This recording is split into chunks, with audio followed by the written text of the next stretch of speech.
What is happening, BC Spirits? BC Spirits Spirit Day number 146. Today is brand spanking new. I literally just got it in the mail today. It is from the Elder Bros Famrs, the guys who do Wackavol schnapps. Their brand new Elderflower Liqueur. Now, I talked to Atia about this a few weeks ago, so I'm pretty excited to see. So basically, elderflower, honey, citrus, craft distilled spirit. Bing, bang, boom. I do believe that their craft distilled spirit is a fruit-based, which is perfect for elderflower. Now, we've got a couple of elderflower liqueurs here in BC. We have the Odd Society. We have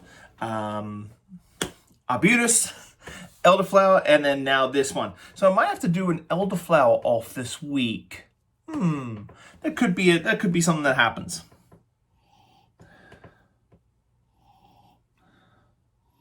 Ooh, quite different to the other elderflowers that I've had in the past.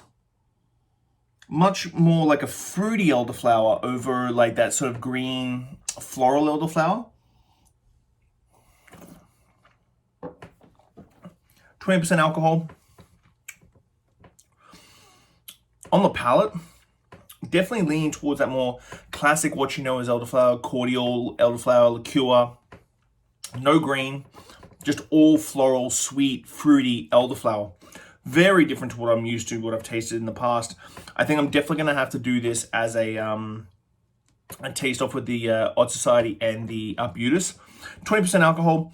Texturally, it's not overly sweet, it's not cloying, quite clean.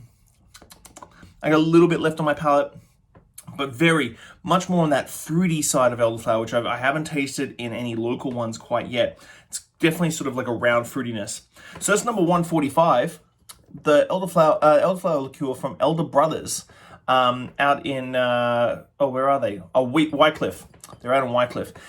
Go check out their schnapps. I love their schnapps. I've done a lot with their schnapps. So I'll see you guys tomorrow. Bye.